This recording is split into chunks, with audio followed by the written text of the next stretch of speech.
When I was 7, gardener's question time came to the village of Beverly, Oxfordshire, and I asked a question.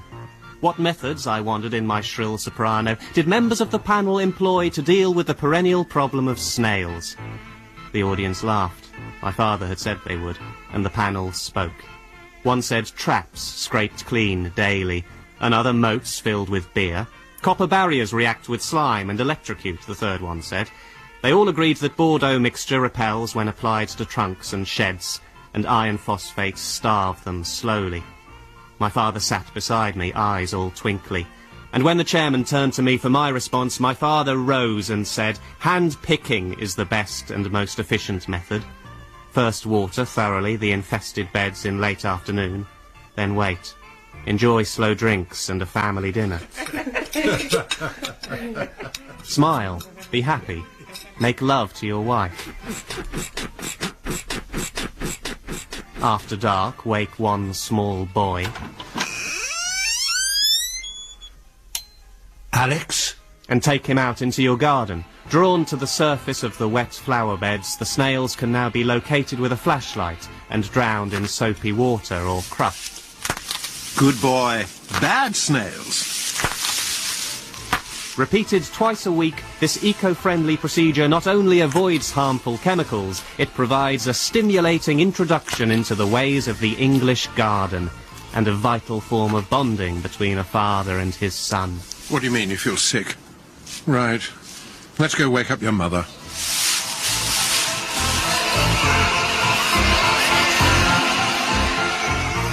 At Home with the Snails, written by Gerard Foster, starring Geoffrey Palmer and Angela Thorne.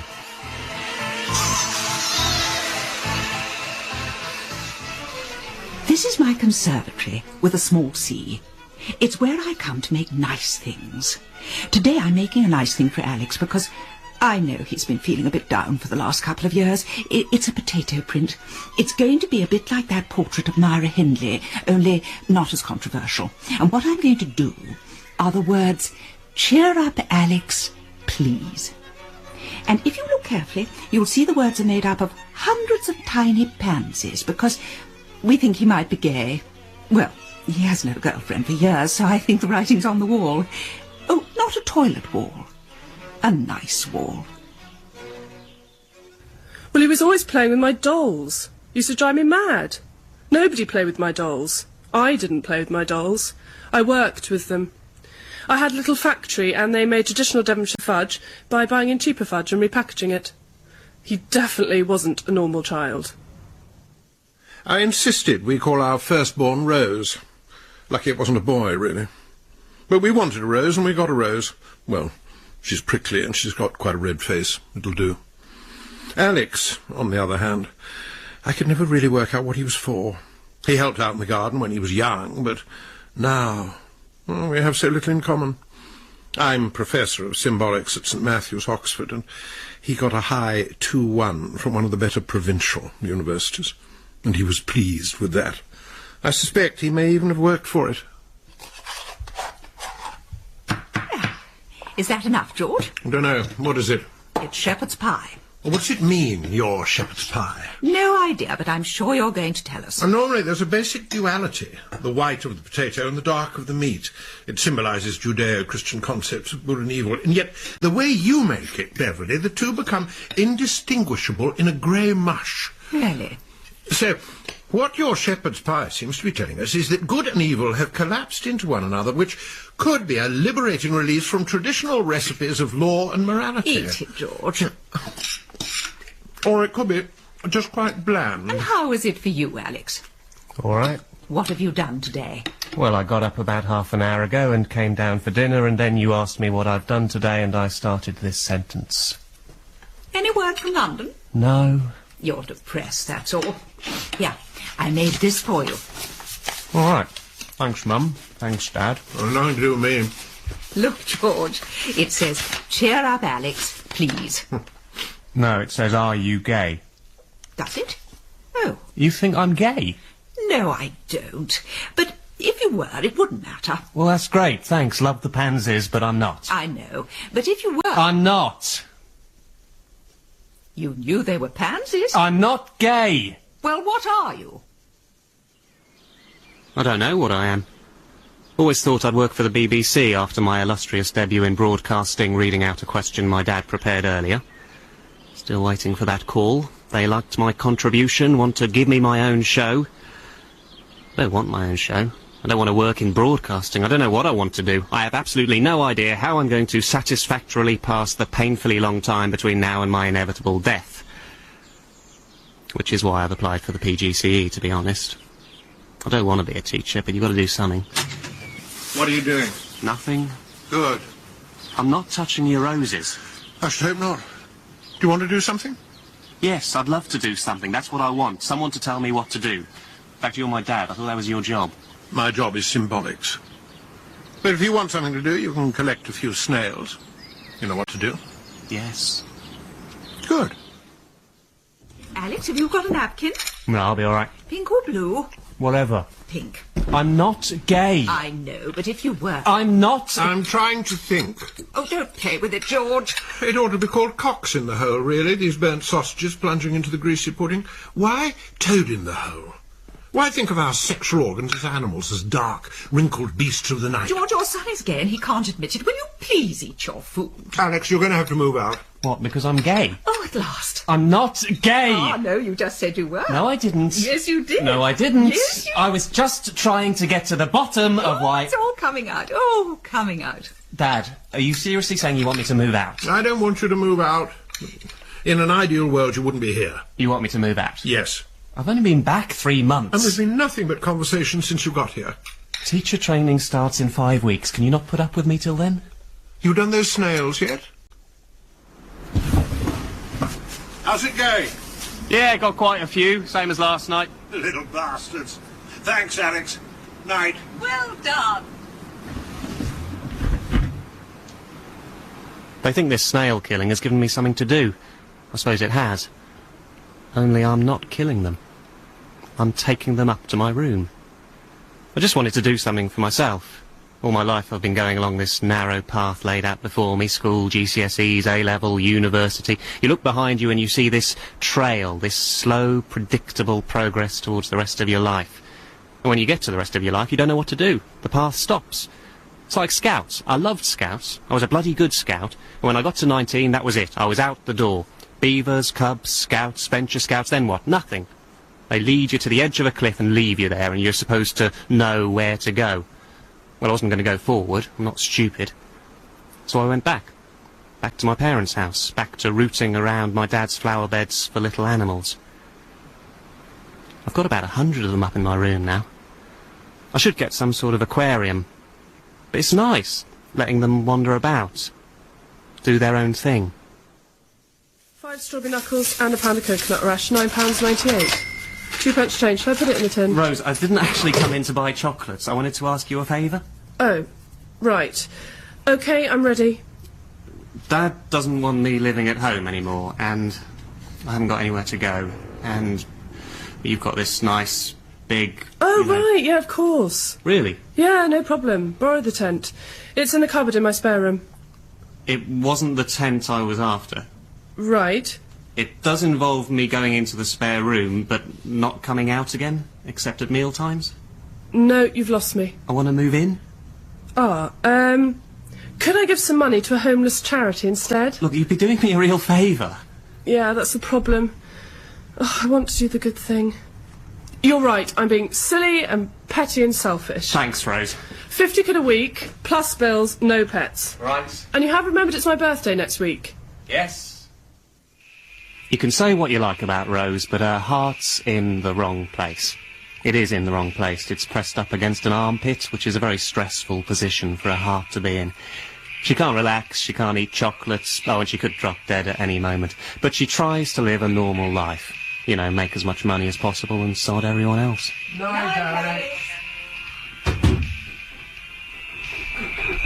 my God, I think they're doing it. Cowell Smiley and Saddam Hussein are doing it. Stupid names, but you've got to call them something. They've been crawling over each other for a while, so I put them in the shag tank. It's an aquarium with cabbage leaves to roll around on and soil to lay the eggs in. Nice for them to get a bit of privacy. It's amazing watching snails lock together. They've each got a hole, and they've each got a pole. Each of the poles goes in each of the holes. Then both of the snails stand perfectly still for hours on end. No rocking or rolling, no inning and outing, no toing and froing, no screaming and shouting, no sorry, that was it, no, it doesn't matter, really, it doesn't. It's the most natural thing in the world. I'm not taking it too far, this snail thing, am I? Sorry, that was it. Oh, it doesn't matter. Really, it doesn't. It's the stress, I think. I know. Well, he's hiding something. Alex? No, I'm talking about the book. It's brilliant. But I can't see how to begin the thing. To Beverly for everything? No. Once upon a time? Night. Look, I can't help you if you won't tell me what it is. I don't need your help. It's got nothing to do with you. Any plans for dinner tomorrow? We haven't had a nice coq au vin for a while. Interesting. I should write this down. Coq au vin. Oh, you're writing a cookery book. It's a deconstruction of the symbolism of modern domestic cuisine. You're deconstructing my cooking. Yes. That's cheered me up. Shall we try again? George, I don't sweat all day over a steaming oven. I should hope you don't. It'll drip in the food. How you can think about food when you have a son lying next door in a state of severe existential angst, I don't know. Maybe we should get him to do the cooking. You get a break. I get to see what sort of food an existentially angst-ridden homosexual would come up with. No, I'm sorry, that's immoral. Oh, am I in the wrong hole again? You should be trying to help him. How long has this been going on? I think we're over a minute now. Alex. It's George. No, I'm talking about Alex. If you don't make some sort of effort to help Alex, then you can forget about your cookery book. As of now, I'm on strike. All right, I'll go and talk to him. Oh, when I said on strike, it was only in the kitchen.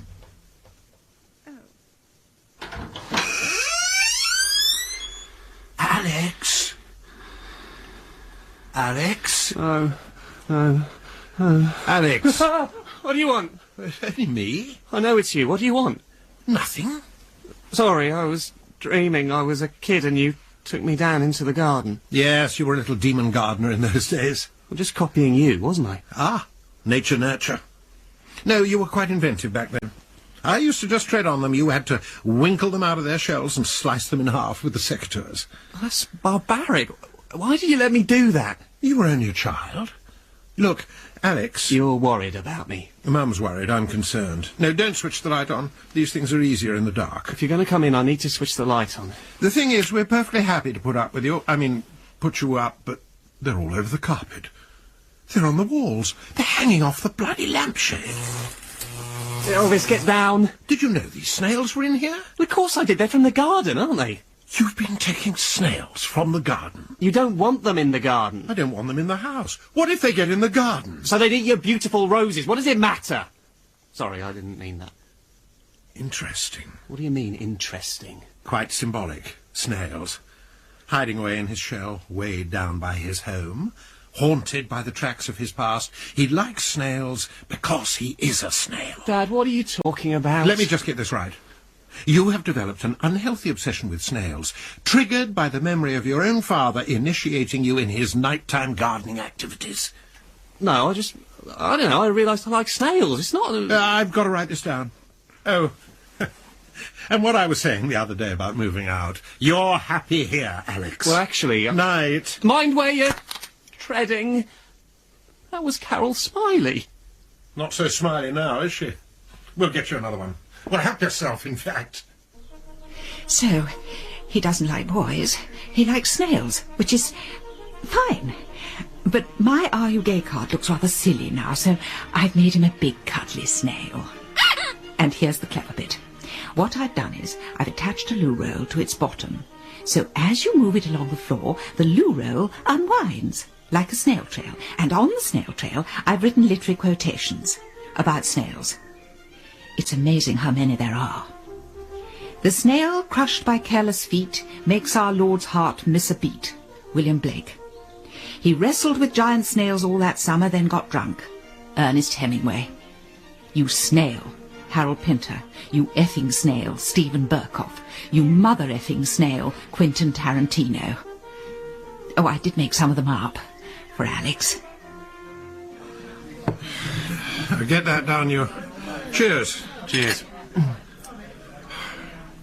What did you think of the game? Yeah, it was, I thought it was very symbolic. Those goals are clearly orifices. Dad, why are we here? Well, I didn't want to have to tell you this, but life is meaningless. Art, charity and conversation are futile. And God died in October 1964 when I published my No, first why book. are we in a pub trying to talk about football? Oh. Which what fathers do with their sons, isn't it? So why are we doing it? I thought it was time I got to know you better. I thought we were saving that getting to know you stuff till one of us was about to die. Are you ill? No. I'm worried about you. Am I ill? No. And don't let anyone tell you you are. Especially not a doctor. I don't want them trying to cure you of whatever it is you haven't got. Look, I've probably been a bit distant for the last 25 years, but I think we should make an effort to start being normal. Right. These snails are a bit like little willies, aren't they? What? A bit like little willies? Extending, retracting in and out of their shells, a haunting echo of your own withered masculinity, yes? I've never really thought about it. Are you writing down everything I say? No, I'm writing down everything I say. It's far more interesting. You're in there as well. Why do you need to take notes? You're right. It's making things awkward. I'll use the dictaphone. Dad, I'm not a case study. Could you say that a bit nearer the microphone? No! I'm interested in you. No, you're not. You're interested in snails. Not as interested as you. You're the one taking pictures of them, copulating every night. I am not. Have you been going through my room? No. In order to get to know me better? Yes. It's because I care. I would never read your diary, if you keep a diary. What are you going to do when I move out? Get Rose to spy on me? What do you mean, move out? Well, I'm moving into Rose's on Friday. No, you can't. You told me to. And then I told you to stay. And I'm here just to follow your orders. No, I forbid you to move out. Why? Why? Why don't you want me to move out all of a sudden? Because I love you. Right. Right. That's settled then. Cheers. I found myself talking to Uri Geller last night. Not the Uri Geller, I'm not desperate. The snail Uri Geller. Still pretty stupid talking to an animal when they can't talk back. So I've found a way where they can talk back. I've got Joe Strummer from The Clash on a kind of Ouija board, and the question I'm asking him is, should I stay or should I go? If he goes left, I stay at home. If he goes right, I move in with Rose. Good to see he's not rushing it. He's taking his time. It's not getting out of control, this snail thing. I just can't make decisions. It's the most unfair thing about life, that you're constantly being asked to choose. I don't mind what happens to me. If I haven't chosen it, it's not my fault. I've got a lot in common with Jesus in that respect. He didn't choose to be crucified. He let it happen. I'd have done the same. To be fair, I'd probably have let all those people carry on being blind and lame and that, and he didn't. Still no movement from Joe Strummer. I hope I don't have to stay. My dad told me he loved me. Next thing I know, he's going to want us to start cuddling and taking baths together. I mean, I'd love to do that. Not the baths, but we don't touch each other. If we shake hands, he'll have gloves on. It's like we're practicing safe family relations, like we're terrified of giving each other this terrible disease called affection. And suddenly he's making the first move.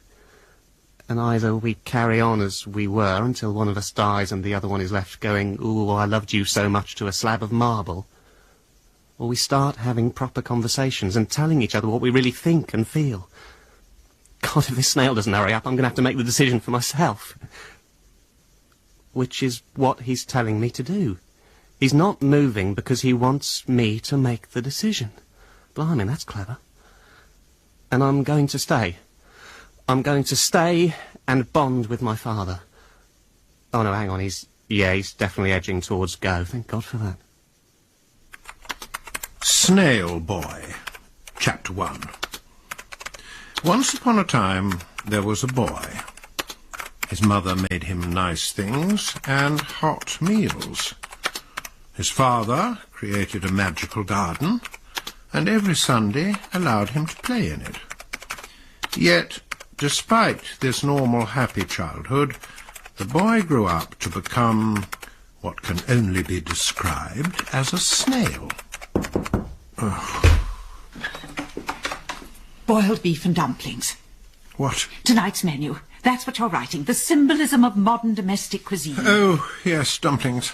And you'll be able to really get down to work now Alex has gone. What do you mean, gone? Oh, didn't he tell you? Tell me what? He's moved out. To Rose's. What, without even saying goodbye? Well, we thought you'd be engrossed in your work. I told him I loved him. I told him I bloody loved him. Well, I gave him a cuddly snail. That didn't do any good either. It was really generous of you, Gran. Oh, I think I'm just going to stick it on the wall. You can't buy much with a tenner these days. Well, 50 would be more like it, but I'll expect that first post tomorrow then. Go away! No, not you, Gran. Oh, sorry, yes, you as well. There's a customer. Rose. What can I get you? Nothing, I just came to see you. Oh, right. Well, thanks for coming. I got you a present. Right, you'd better come in.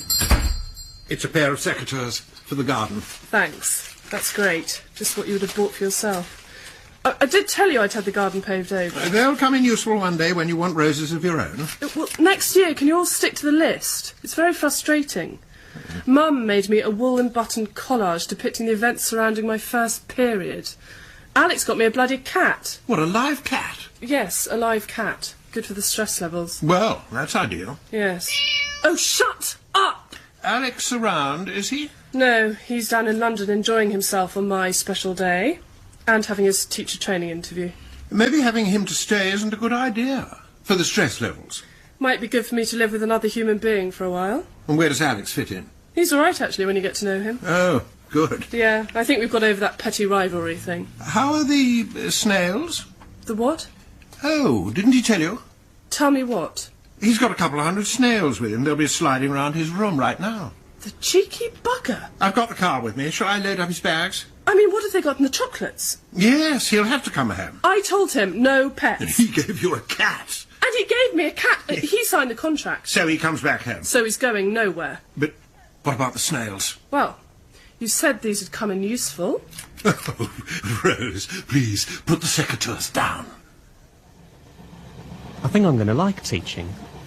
I got in there and they asked me if I'd had a good journey down, and that was my dream question, because on the tube I'd kept seeing these adverts for some mortgage company or estate agents. It was this cartoon of a snail with its shell painted in some groovy, biologically inaccurate colour, which it was apparently very happy about. I mean, I've watched a lot of snails over the past couple of weeks, and they don't grin. And they don't do thumbs up either. And it suddenly hit me, the irony. They're using snails to sell houses. And what's the first thing people do when they get into their lovely new house? They go out into the garden and kill off all the snails. Might not be the first thing. In my father's case, I'm sure it was. But normal people would put the kettle on first, choose the curtains. But you know, at some point down the line, the snails are going to be out the door. So I just talked about that, actually. Linked it in with teaching. Can't remember how. But at the end, as I was going out, one of the panels said, "Good luck." I think that's a good sign, isn't it? Rose, those snails, what about my book? They belong to Alex. What's so special about Alex? Nothing. He doesn't mean any more to me than you.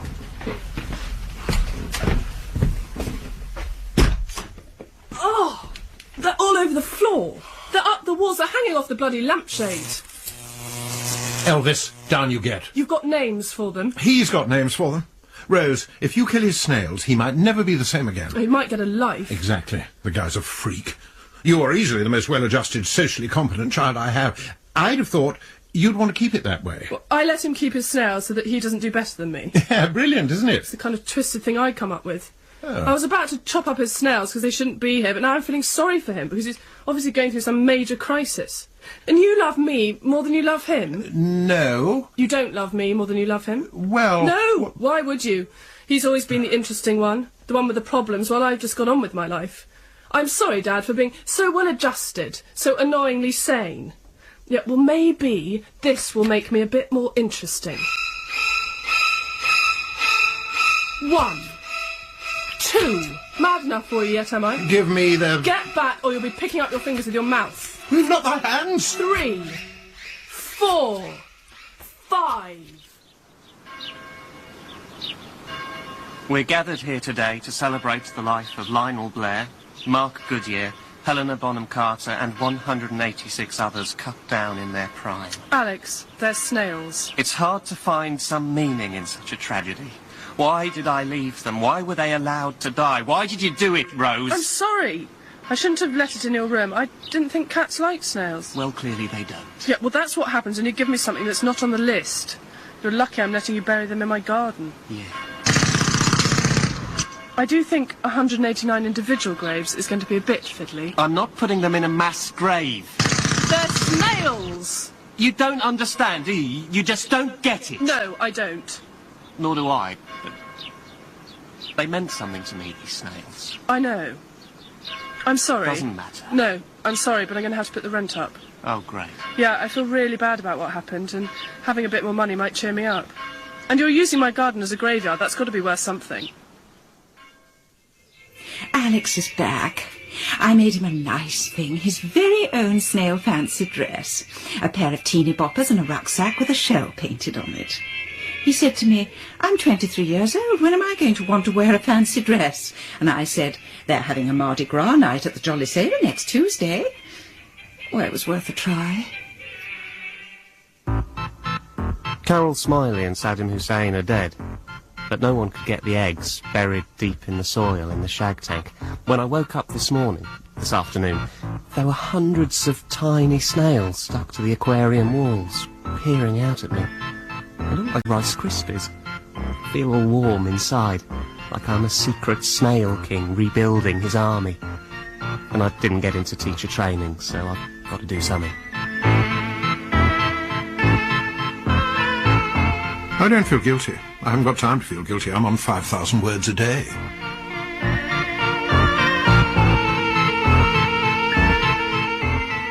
At Home with the Snails was written by Gerard Foster and starred Geoffrey Palmer as George, Angela Thorne as Beverly, Gerard Foster as Alex and Miranda Hart as Rose.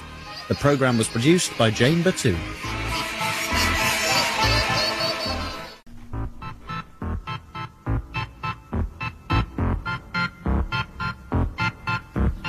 $500 million years ago, a small amphibious creature left the sea and came onto dry land. But to survive this alien habitat, it had to change. A shell to keep out predators, a trail of mucus to ease its path across the arid land, and 2 sets of genitalia to double its chances of getting laid.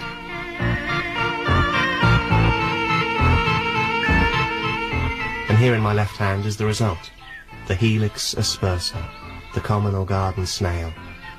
In my right hand is its big brother, the Helix aspersa maxima, and making its way slowly across my chest is the Helix palmacea. Moving down towards my navel, a variety of snails gently fight over the lettuce leaves I've placed around my tummy button. Running along my inner thighs, another 15 or so graze on a mix of porridge oats and sesame seeds. In between my toes and in other places, I've put bits of cuttlefish bone. The calcium is good for their shell, and it tickles. It's not a sex thing. Oh, it's a sex thing. The delicate folds of soft skin, the dizzying aroma when you plunge your way in. There's nothing like a red rose, except female genitalia. The rose clearly symbolises the lady pubis. Funny, I think I prefer the symbol to the real thing.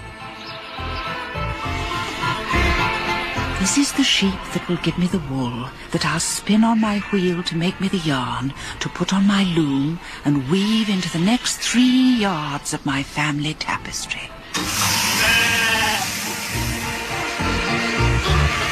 At Home with the Snails, written by Gerard Foster, starring Geoffrey Palmer and Angela Thorne.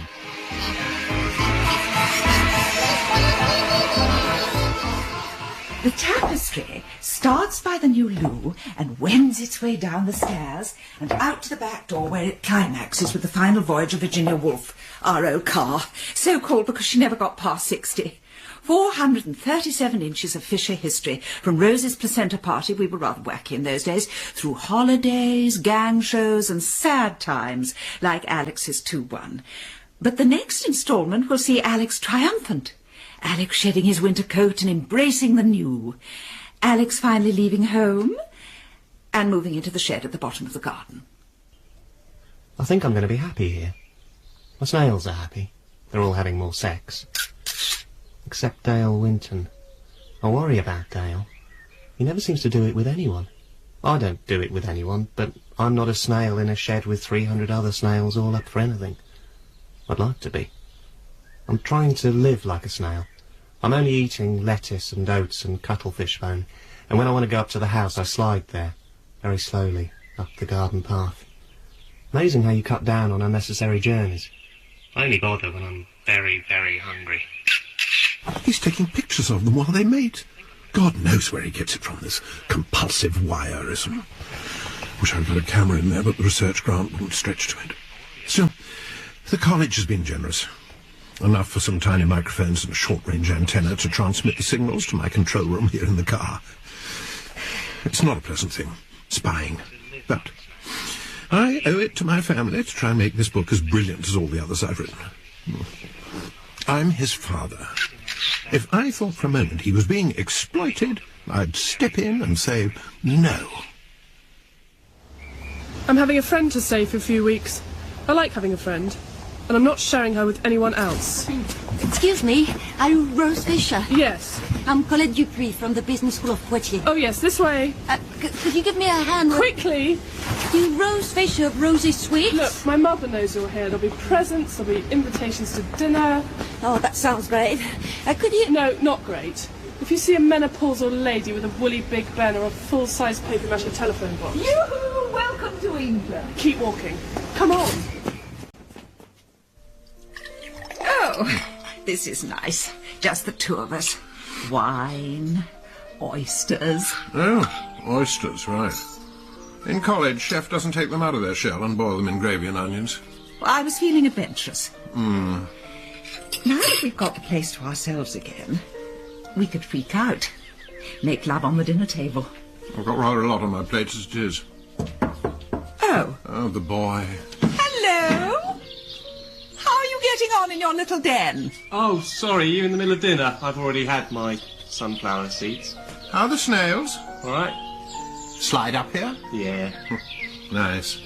And the rucksack and teeny boppers you're wearing, they symbolise the shell and tentacles? Can we talk about something other than snails? Just taking an interest. Is there any chance of an omelette? Oh, yes, come in. Alex, when I gave you that shed, it was on the understanding you were going to be living like a snail. Well, I'm in the shed.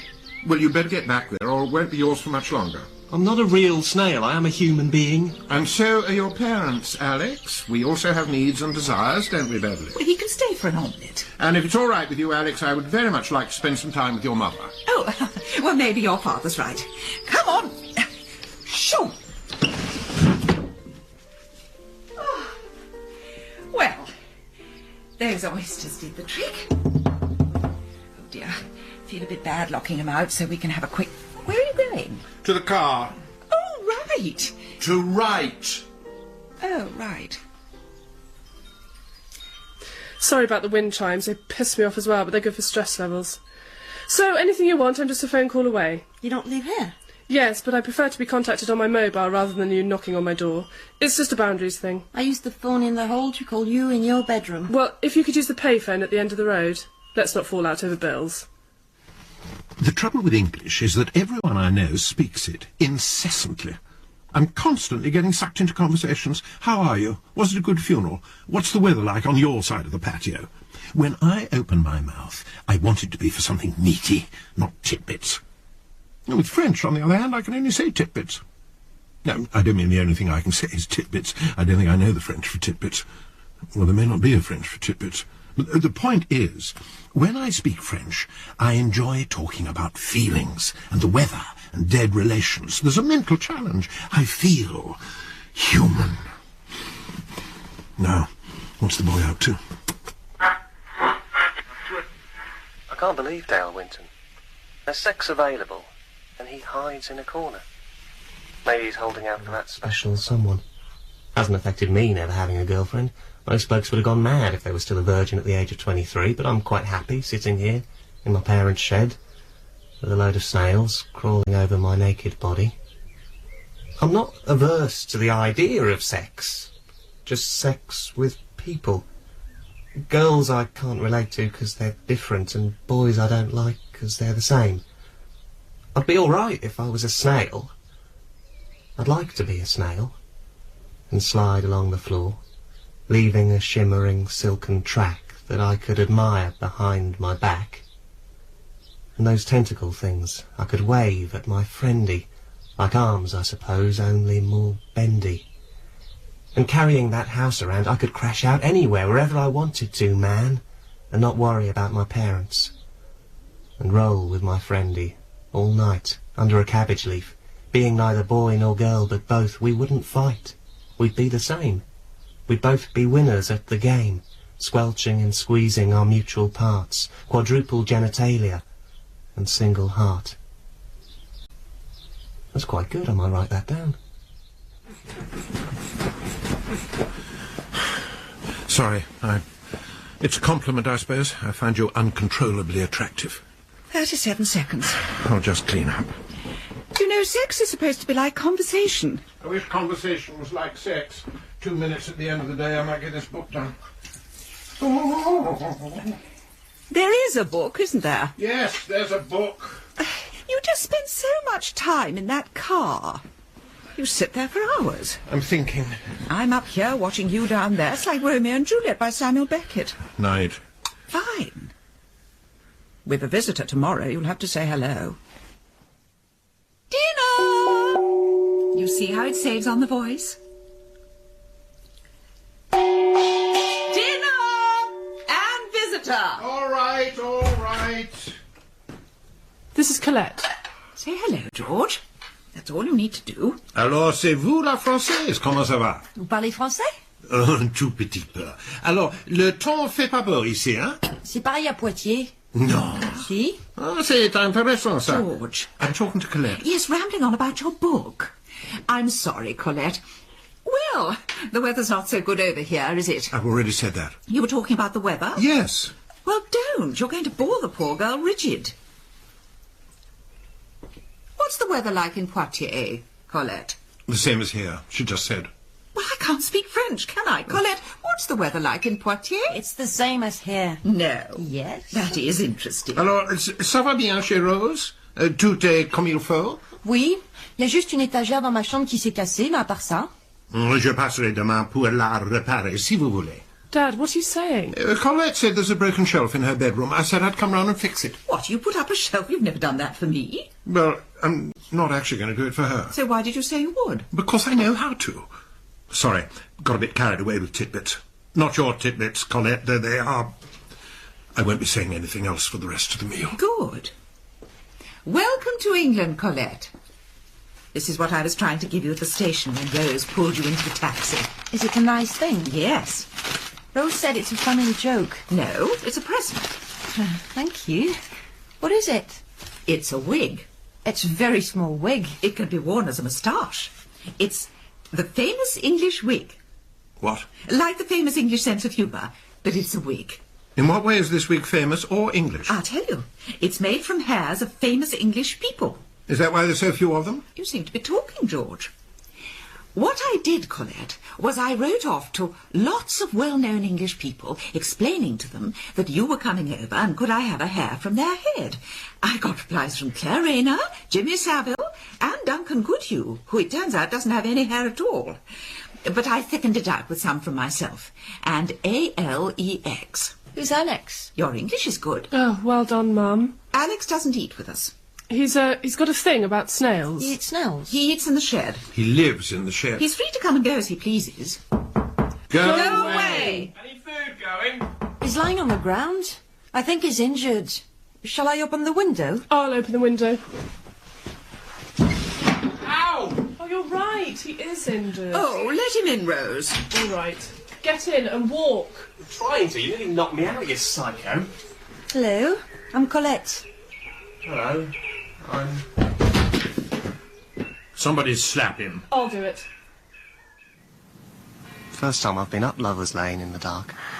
I felt like a walk after dinner, a proper walk with my legs, and something told me it would be all right. And it is. It's full of snails. all heading the same way into the village. Like this is some ancient snail trail, and they're all drawn to this village, drawn to the allotments and gardens and traps. Hello? Is that Alex? Yeah. What are you doing here? I don't know. I just felt like a walk. See the village. Is it me, or are there lots of snails round here? Oh, never really thought about it. Good news for you. Why? They said you like snails. Me? No. You've got one on your face. Oh, get off.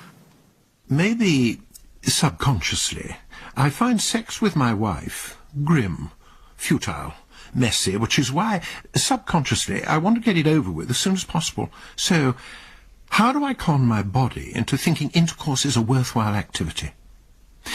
Well, she said herself it was like conversation, so I shall do it in French. Eh bien, est-ce que la terre est bougée? Oh, 1 minute 27. I'll just clean up. You're improving. Anyone would think you'd been having lessons. In French. Oh! I was thinking about Alex.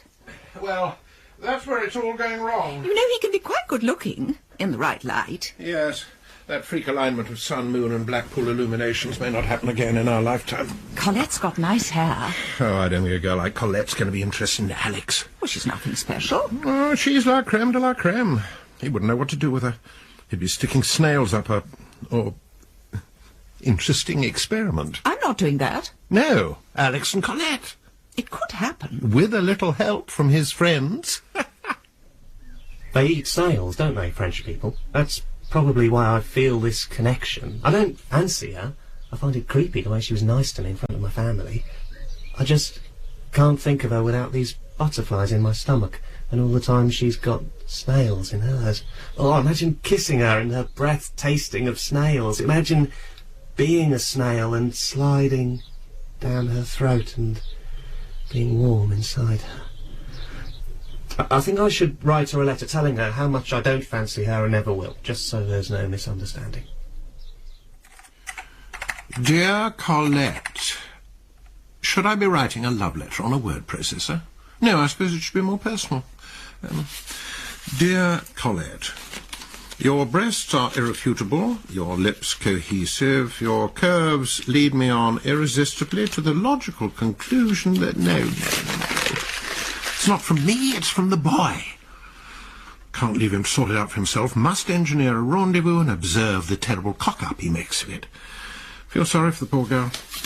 Dear Colette, shall I compare thee to a rose? No, come on, no girl is that good. Ah, another day. Thanks, Colette. You're a good worker and a good friend. Can I go to the toilet now? No, you've waited all day. You can wait another minute. Now, tomorrow I'm going to a sweet makers conference in a place called Birmingham. I'm not going to be back till late, so I'm leaving you in charge. Now, I know you like sweets. I've seen you looking at them.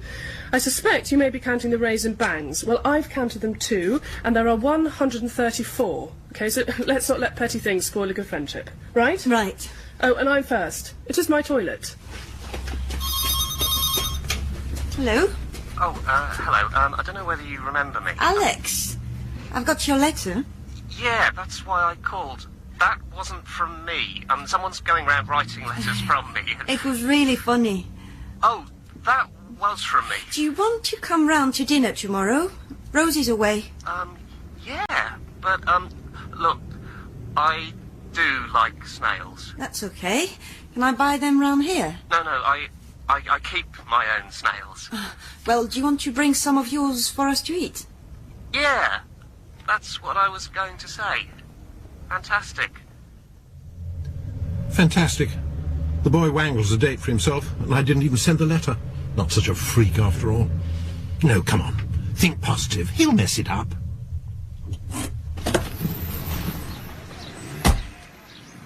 The sun is out. The birds are singing. Time to plant the equipment. Bonjour. Bonjour. Come to fix that shelf.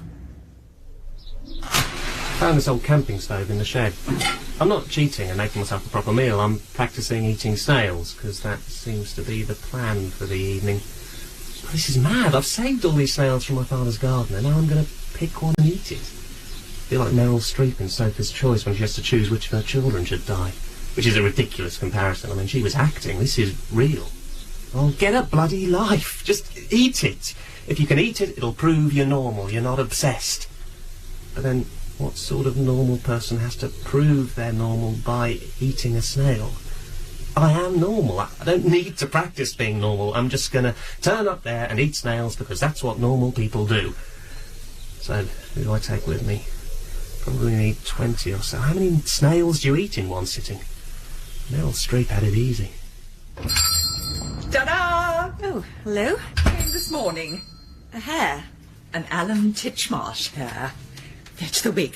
I'll put it in the fringe, I think. Oh, I can do that. You have still got it. The present I gave you to welcome you to my country. I thought it was a joke. Yes.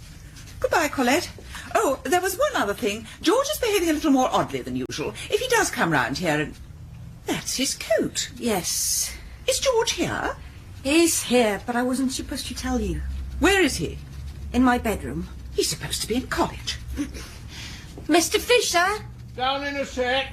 Just cleaning up. I don't believe this. George? George? You haven't got a gong, have you? No. George?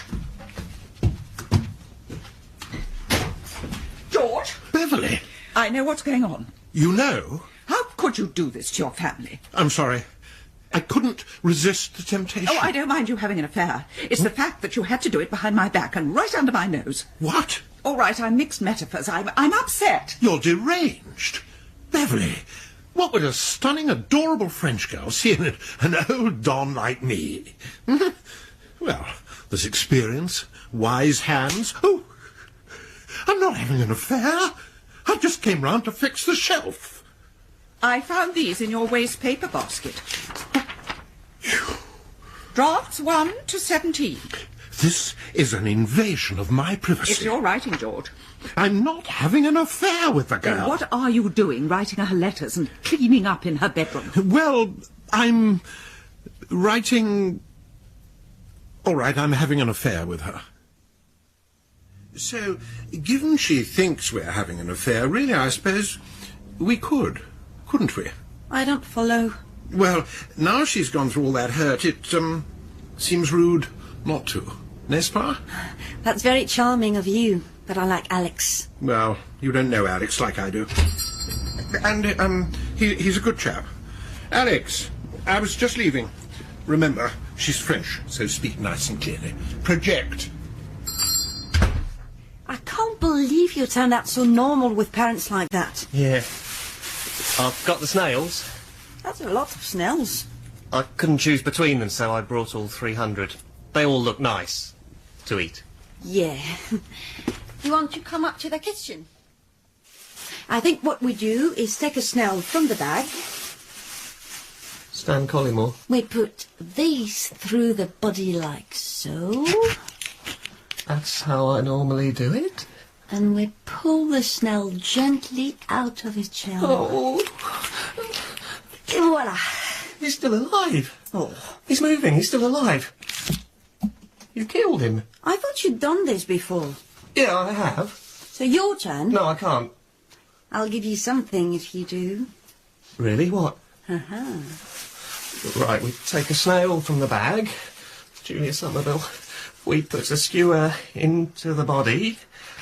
And we pull the snail gently out of its shell. Voila! Oh, kill her, quickly kill her. You kill I can't. No kill, no kiss. Oh, God.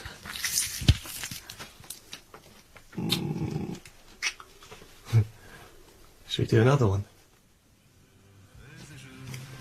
Well, Couple more minutes, I reckon. can we do in 2 minutes? I suppose we should carry on where we left off. See how far we get. He's eaten a snail. He's going to regret that. I hope he is. What are you listening to? Oh, Radio 4, some diaries of a colonel's wife in India.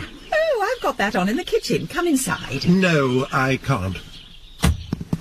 Don't feel bad. It was just a fling. What? Oh, yes, it's a weight on my mind. I still love you, George. Can this wait? All right, put it on. No. Oh, my God. She's being ravished on the table by the serving boy. What? The Colonel's wife. Beverly, I need to think. I thought the Archers was racy, but this is... Why they have to subject us to this wave of... Oh, I was listening to that. Beverly. Oh, it's not bad. That's 40 seconds. Oh, are we going for a ride? This can't happen. Yes. Sell, George. I'm sure that's the Colonel's wife. No, it's the au pair from Poitiers, Strasbourg. No, she got belly and went home in a Portaloo. I know that voice. This isn't Radio 4, is it, George? All right, I'll tell you the truth. It's a tape, isn't it? You're listening to a tape of Colette in bed with you. Me? No, it's... Is it you? Yes or no?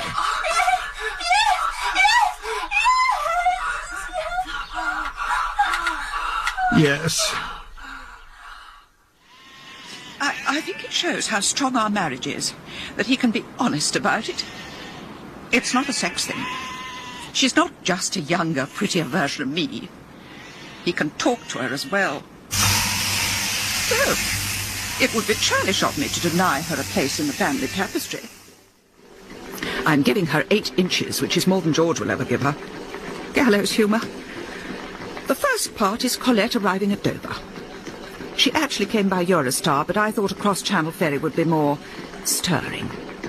The second half shows George begging his family for forgiveness while Colette sails back to Calais with absolutely no hair.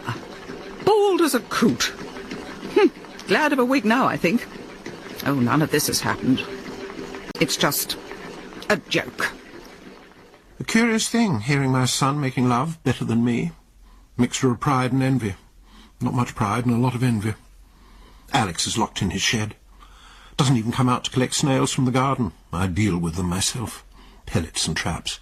It's a joyless execution. My roses are blooming, but my book is dead. Can't you say I'm going? What, back to France? I can't leave with Rose anymore. Yeah, I didn't like it much.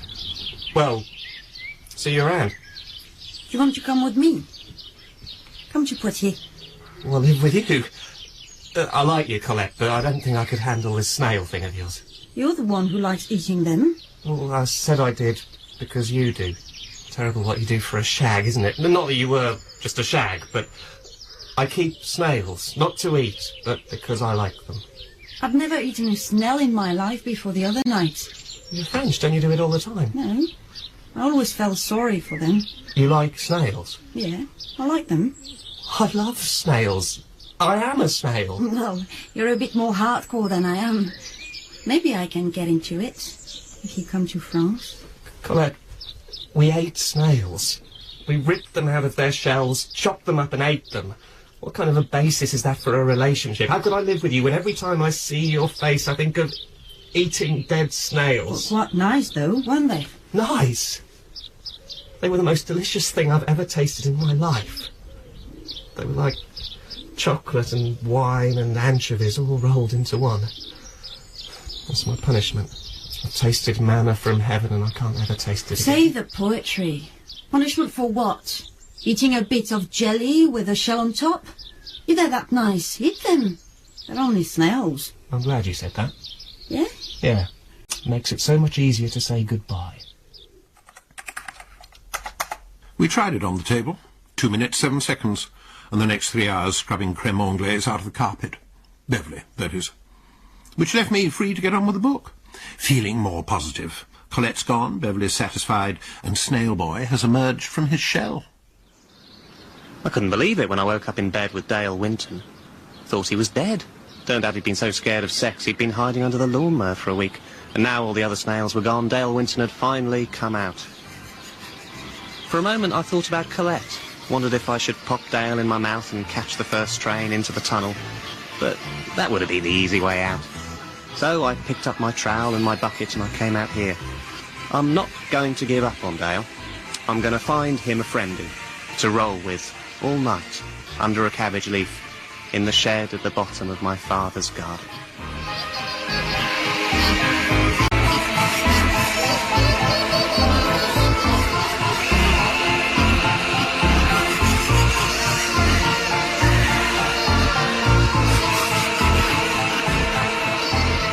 At Home with the Snails was written by Gerard Foster and starred Geoffrey Palmer as George, Angela Thorne as Beverly, Gerard Foster as Alex and Miranda Hart as Rose, with Magali Domecq as Colette.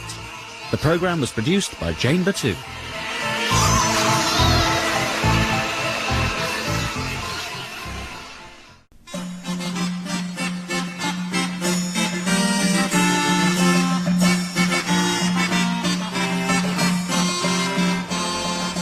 Boxing Day 1536, and in the village of Bedley, Oxfordshire, noblemen and peasants have gathered for the annual snail race.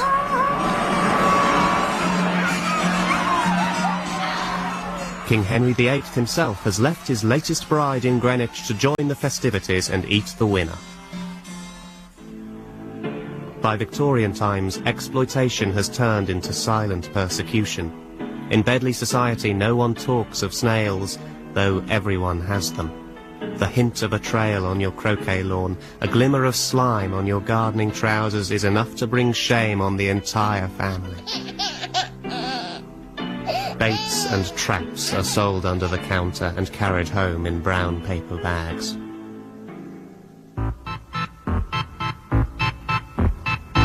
Today, the execution of snails can be carried out without fear or prejudice.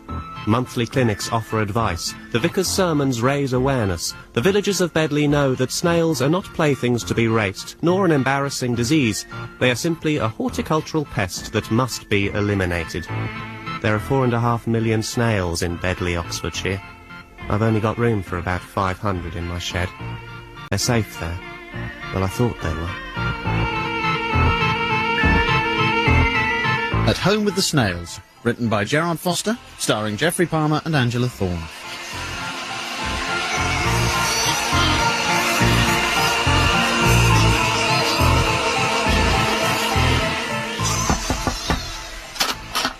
Any rubbish for the dustman?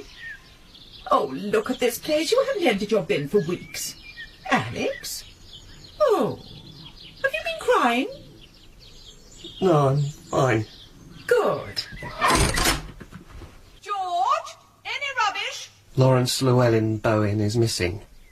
I called him that because he liked decorating the walls, with slime, obviously. He wasn't dipping his tentacles into little pots of paint and hanging off the ceiling, but it was only a matter of time. He wasn't the only one leaving stuff on the walls, but some of them don't have a lot to say for themselves. They're only snails. With Lawrence, there were patterns and words, letters. Well, what could have been letters? One time there was definitely an L and an O, as in the first two letters of his name. He's not going to be able to spell it right. He's only a snail. He can't actually communicate. Doesn't matter, he's missing. Oh God, I didn't look in the bin. I'd have liked to have been a dustman.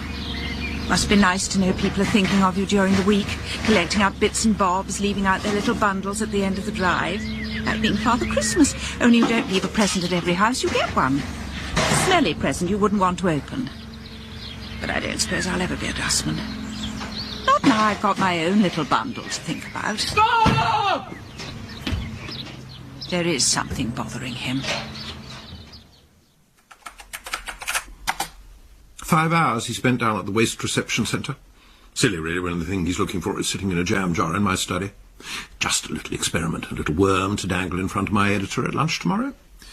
Oh, I hate all this secrecy. Removing his favourite snail so I can study the resultant trauma doesn't make me proud. But none of us are going to be around forever, whereas this book will be. It's my baby. And suddenly, in the middle of the high street, there were these two little foreign women busking. I don't hold with busking as a valid profession, but the sound of these panpipes really took me back to when I was travelling. I did do South America. No continent is worth all those jabs. I travelled to the International Business School, Washington, with a secondment at the Confectionery Institute, Philadelphia. And that's where I learnt pretty much everything there is to know about the Aztecs, how the first hot chocolate was served as a sacred ritual and revered for its healing powers. Hadn't occurred to them to make money out of it. They were all too stoned. But I thought maybe I should give something back to the Aztecs, so I offered them a job in my shop. $2.50 an hour, no breaks. Actually, could you take a break? It's not that soothing after a while. Start playing when a customer comes in, all right? It's a good arrangement all round. I've rescued these little foreign women from the rubbish heap and given them a position. And for me, it's a big psychological boost. I've always wanted to be Willy Wonka. And now I've got my first 2 Oompa Loompas. And one of them burnt herself on a saucepan of toffee the other day. Oh, no. It was all right. She's not in a union. And it healed up. George? Well, what was it doing there? You know, I can't cope with the material world when I'm trying to think. Ah, that's brilliant. Look, there's something I'd like to say while Alex is cleaning himself up. Oh, pass the wine, will you? Oh, no, on second thoughts, better not. Well, I can pass things without spilling them. It's only when I get a flash of... Oh, yes. I'll get a cloth. What a waste. No, of course I won't be drinking. Oh, I see. Oh, well done. I was wondering when you're trying to lose a bit of weight. Actually, I might be putting on weight over the next few months. Oh, God, you're not depressed, are you? No, George, I'm blooming. No, you look run down. That smell isn't pudding, is it? Oh, no, it's the boy. No sign of Lawrence, then? No. Oh, Mum, have you been crying? I'm worried about her weight. Don't bring it up. What's this? It's custard. Custard for salad. What? Yes, I had this wild craving. Don't know what it could be. Cravings, feeling sick, eating more than usual. Come on. Oh, you've got worms. This is mad, I know, but I think someone's got Lawrence. There's no logic to it. Why would anyone kidnap a snail from a shed? But then why would anyone live in a shed with 500 snails? That doesn't make sense, but I do it. In a world where someone can live in a shed with a load of snails, it seems perfectly plausible that someone else would get jealous or want something from me. It's the not knowing, that's what hurts. I don't know who's got him, what they want with him, whether he'll be home for Christmas. I know someone's got him, because if someone hasn't got him, the alternative is he left of his own accord. And that's ridiculous. He was happy, he was free, he was walled in, but he liked the walls. The walls were his canvas. He wouldn't just go, not without leaving a note. I should get out more, shouldn't I? Sorry. I thought it was going to be better than that. Well, maybe we should talk. Yes. Night. You do still love me, don't you? Of course I do. What have we been doing for the last 30 seconds? Oh, we never talk. Where's my book? You know. I kept seeing worms as well. That didn't help. I don't have worms. I know. It's the book. It's this endless creation.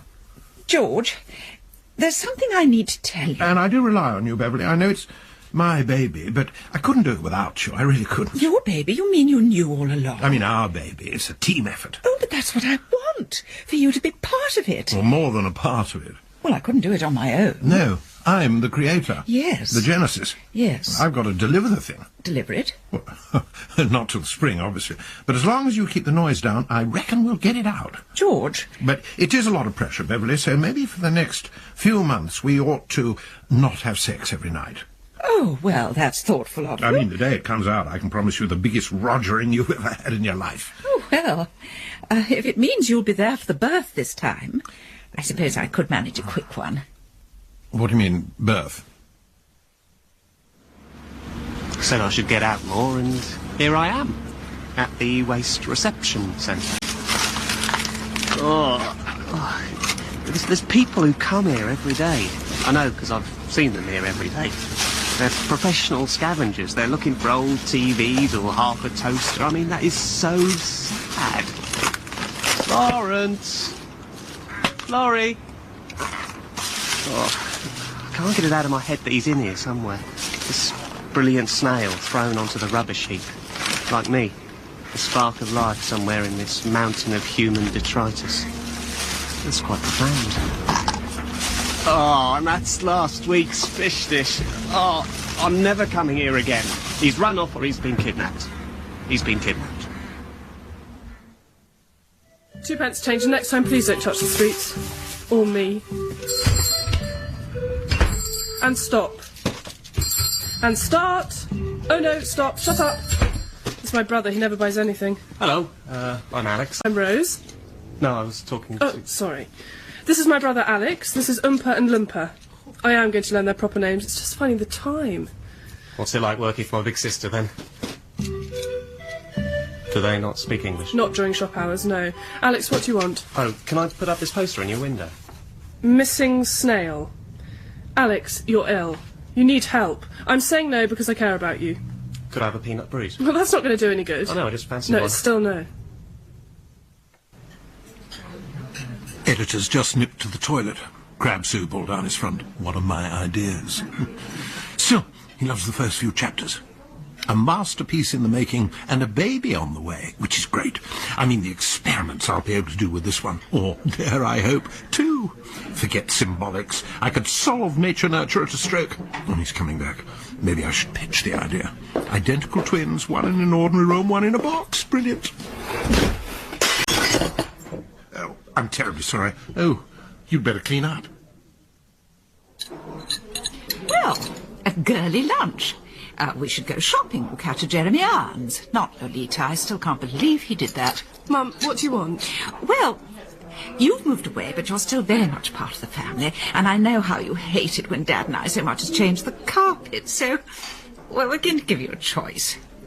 Which would you prefer? Do you remember when you asked me if I wanted a little baby brother or a tortoise? Yes. And I asked for a tortoise? Yes. And 3 months later, Alex came along. Yes. Oh, well, we wouldn't try to pull a stunt like that now. So, what room is this for? What? The carpet. Oh, well, the thing is, Rose, I'm pregnant. Oh, Mum, congratulations. Thank you. So you're keeping it? Rose is green with envy. Doctors say she can't have children. Her heart wouldn't stand up to the stress. I say it's not the birth, it's the next 20 years. Oh, she'll be a fantastic babysitter. She'll be stealing it off me at the first opportunity. Alex is the worry. He stopped breastfeeding some time ago now, but he's never really let go. I can't believe how detached I've been from my own mother. When she said she was pregnant, it was like this blinding revelation. She has sex with my dad. She must actually be quite disturbed to be able to do that and then go about life pretending everything's normal. Janet Street Porter's got Paul Daniels over the back of the lawnmower. Suddenly not missing Lawrence anymore. I mean, my dad treats her worse than he treats Snails. Well, he doesn't lay traps for her or poison her. Maybe he does. Maybe that's how he gets her to sleep with him. But he has no idea what it's like to be a woman, whereas I have a natural affinity with females.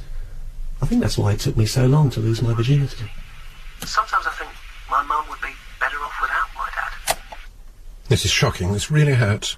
He's not missing Lawrence. What's the point of me kidnapping the thing and feeding and watering it if any old Janet Street Porter will do? Alex! He may not come in for dinner. I told him I wish you'd told me. I'd have gone into college if I'd known it was meatballs. about the baby. Oh, that, yes. I'll be happy to look after it, by the way, if you want to go back to whatever it is you do. Oh, thank you. Could you put the plates round? No. Right. Ah, the boy. I don't think I've heard anything so grotesque in all my life. You're expressing empathy with your mother. Peas, George. No, take them away. I'll have some more. Alex, any sign of Lawrence? Lawrence who? Lawrence Llewellyn, well, Lawrence, the snail I've got. The snail that went missing. Oh, I've stopped looking. This is delicious, Mum. I'm sure he's happy wherever he is. I'm sure he bloody isn't. Alex. I think you should start being a bit nicer to Mum. Oh, really? I think what Mum does is amazing. Cooking, creating new life, cleaning, without any help from you. I did have an input in the New Life department. Yeah, don't remind me. Or me. What is this? Not George Day? So, Mum does a bit round the house. What have you done to help in the last 20-odd years? That's different. How? Well, most of that time I was a child, and now I'm busy with my snails. Pathetic. Let's all just consider our own lives for a bit, shall we? And not keep poking our noses into other people's. Yeah, I should get rid of my snails. No, you can't do that. Anyone for treacle on their meatballs? Well, it was nicer than the gravy we usually get. God knows where these cravings are going to end up. God knows where my book's going to end up. I spend 5 chapters explaining this obsession, this snail-infested mania, and all of a sudden the little bastard's feeling better. Well, I'd want him to feel better, but not yet. So, a spot of pruning, I think. Cut something off and it grows back stronger. Cut Lawrence Llewellyn-Bowen in half, and Alex will realise how wrong he was to turn his back on his little chum. Not strictly ethical to interfere with one's subject like this, but he is family. Hey, come on, little one. Come to Daddy. George, it's your editor on the phone. Coming! Won't be long, little fella. Don't you move a muscle. I've started talking to Oompa Loompa. I realised I still had so much to learn about Aztec culture. The black magic of the cocoa bean, the healing power. There was a recipe for everyone back then, the sick, the old, the impotent, the 53-year-old mother of 2 with an unwanted pregnancy. Chocolate was the national health service of the day, and they didn't charge a fortune in taxes to run the thing. Oompa and Loompa know how to make it, the one that Mum would like. Cocoa, nutmeg, stuff you'd find in your average health shop. I mean, I can't wait to have a little brother or sister. The fact that the inheritance will be divided up 3 ways rather than 2, that's really not a problem. But I must think about it from Mum's point of view. She's too nice to get rid of it herself. Apparently the hallucinations only last a couple of days. These panpipes are really beginning to piss me off. Oh, Alex has written me a poem. George, what are you looking for? Nothing. Can I just feel under... No, I'm not in the mood. Why don't you write me something? Just move your fat end for a second. I'm reading a poem. What are you looking for? I'm not looking for anything. You haven't seen it, have you? Well, how do I know if you won't tell me what it is?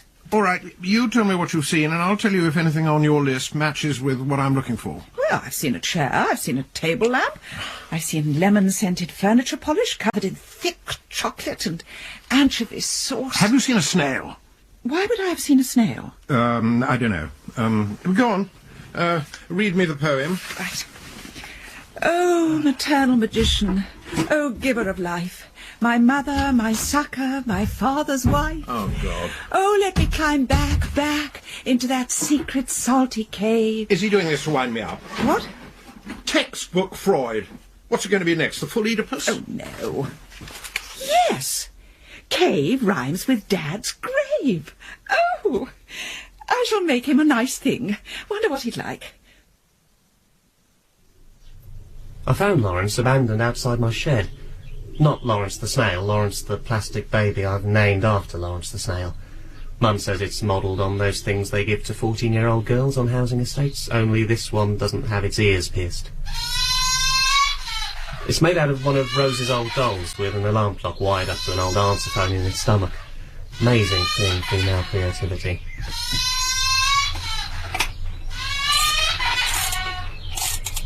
You stop it from crying by twisting its head round 3 times, or taking the batteries out. It's good practice for the real baby. Well, it's not, it's ugly and stupid, but my mum made it, like she made me. Seems like everything she makes is ugly and stupid. But it feels good when I carry it around on my back, like a shell. And the real baby's going to be good. Something to focus on, a change of track, which has nothing to do with snails. We're going to call the real baby Lawrence as well. Must get away from snails. For Mum's sake. Oh, yes. You worry about your children, and there's no need. The boy is a snail freak. The baby in the sling, just a shell for him to hide in. The obsession with his mother, an exploration of his hermaphrodite self. The hatred of his father, well, I can make that work. It's all under control. George, Alex has invited me for a weekend break. Just the 2 of us. Right, this has gone far enough. Now, I'll leave you some meals in the freezer. No, this has gone far enough. This Mother-Son Appreciation Society, what's going on? You're jealous. What? Want me all to yourself, don't you? Should have known someone might fill the gap if you carried on neglecting me. I'm not bloody jealous of you, you old trout. Oh, well, then you won't mind when I run away with Alex and the baby. Leave you to get on with your book. No, don't say that. Oh, so I do mean something to you. You mean the world to me, darling. Well, you better hope no one comes along and snaps me up. I can't release them into the wild just like that. Some of them were born in captivity. They've never learned how to forage.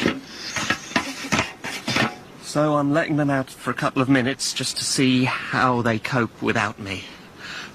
Oh, I think they're going to be fine.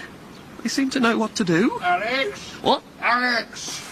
Leave my wife alone and get those snails back in the box. What? This isn't a garden. There are no roses here. What are you doing? Come on, back in the box. And you, Janet. No, leave Paul alone for a minute, will you? But you know their names. All safely back in the box. Dad, they're my snails. I can do what I want. You don't own them, Alex. They're living creatures. You'll keep them in the box. No, I'm letting them go. Alex, they're all you have. You throw them away, what have you got left? Mum, the baby? What? That plastic thing? No, the real living baby. That's not yours. It's mine. Well, technically you inseminated, Mum. You keep your hands off. I'm the one looking after it. You? You're useless with children. What would you know? When have you seen me with a child? Never? Well then, will you keep those snails in the box? I need to get them out of my brain. There's things going on in there you wouldn't believe. Want to talk about it? No. Look, I'm going away with Mum, so I've got to let them go. There's no one to look after them here, is there? I'll do it. You'll look after my snail? Be good practice for the baby. And if it helps you... Blimey. You're really giving it a go, this fatherhood thing. Yeah. Watching you with your snails has made me realise how I've neglected my own family. I've taken you all for granted. But the healing power of snails has opened my eyes. Come home, Alex, and bring your snails with you. It was Oompa Loompa who pointed out that secretly poisoning your own mother's unborn child wasn't what the Aztecs had in mind when they invented chocolate. Got a bit self-righteous about it, which is a bit off. It was their recipe in the first place. I suppose Mum has to learn from her own mistakes, acquire a bit of self-control. So I threw them in the bin, my nutmeg rocks, and their panpipes. So I've come here again. What Dad said made me feel guilty about giving up on Lawrence. But he's not here. And let's face it, he hasn't been kidnapped. He left me, which I can handle as long as there's no one else involved. I'm not going to go chasing after a snail. I did find something here. This box. To the best mum in the world from Rose. Why does she do that and then throw them away? She's more of a snail than I am. We're all snails. We want to be nice to each other, but instead we crawl into our little hard shells. It's funny, I came here looking for a little spark of life in this mound of rubbish. I found it now, and I'm taking it back to my mum. I remember I was halfway through the second layer when I looked out of the French window and I saw a snail sitting on the patio, waving. And I suddenly felt this hunger, this craving inside, and I opened the French window, went out, and I picked up the snail by its shell, put it to my mouth, and I kissed it, and put it back down again. And I've never seen a snail move so fast. They can actually get up a fair head of steam when they put their minds to it. And I didn't catch him till he was round the side and halfway up the wall next door. I've called him Mellors because, like Lady Chatterley, I found him in the garden. Beverly, I'm sorry for calling you a trout. Mum, the taxi's here. We're going away, remember? I don't think Mum's going anywhere. Beverly, we're all here. Lunch wasn't the same without you. It was cold. Can't you call the doctor or something? She's not ill. She's pregnant. Oh, God, the cravings. You don't think she's eaten something? Well, she probably had some of the chocolates from Rose. The what? Oh, I rescued them from the rubbish tip. What the hell are you talking about? Well, you were going to give them to her, weren't you? Yeah, and then I changed my mind. Mum, don't eat those chocolates. That's not Radio 3. That's Classic FM. I'm calling the doctor. No, she'll be all right. Just hallucin... Mum, those chocolates, I need to have them back. Stop it. Mum, how many have you eaten? Eat as many as you like. Beverly, we'll change, I promise. Will you shut that thing up? I'm trying to, the head's stuck. Mum, those sweets are poison. Oh, grow up. I can't get the batteries out. Beverly! Rose! I shall make you a very nasty thing. You've made us a nasty thing. Give me that, baby. Good practice for the real baby, eh? Right. Let's all go and have a cup of tea, shall we? Yeah. Beverly? Right hand covered above the kettle. Thanks. When I take Mellors in my hand, he's cold and damp, but I feel a warm thrill. He sits there and we talk. It's Sometimes he goes for a wander, up my arm and along my shoulder and down between my breasts. Oh, I think I may be in love with him. Sounds mad, doesn't it? Being in love with a snail called Mellors. Well, I suppose being in love with any snail is pretty mad, but... oh, I feel good. I feel young and stupid all over again. I feel like a dance.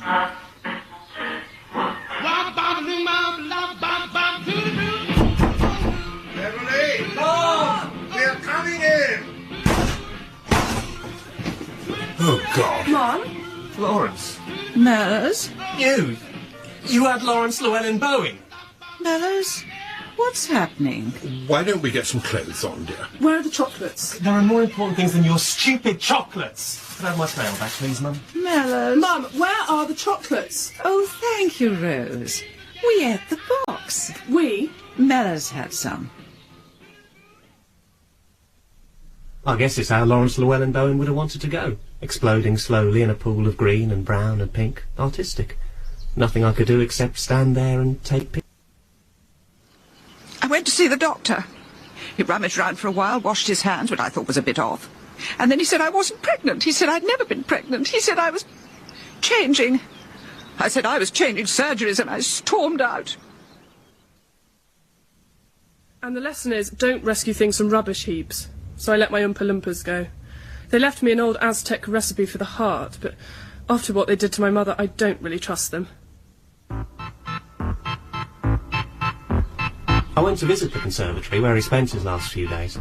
I thought he might have got away for an hour or so and tried to pass on a message to the outside world. I found some letters on the walls, but all they seemed to spell out was nutmeg rocks. Don't know what I was thinking of. He's only a snail. It's strange to think that 24 hours ago I was standing here dancing naked with a snail. Lucky it was close family only. If it ever got out I'd been listening to radio too. I don't think I could hold my head up in church. Oh, there'll be a whole chapter on it. Wonderful that Beverly can make her own contribution to the book.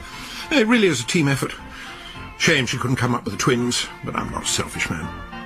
My wife may not be fertile territory, but my snail boy most certainly is.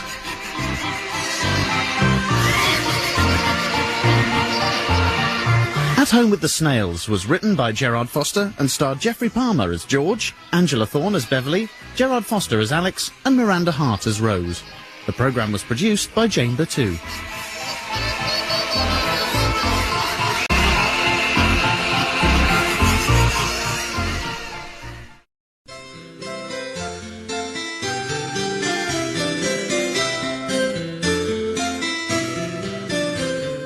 The village of Beverly, Oxfordshire, home to a few hundred human beings and several million common or garden snails.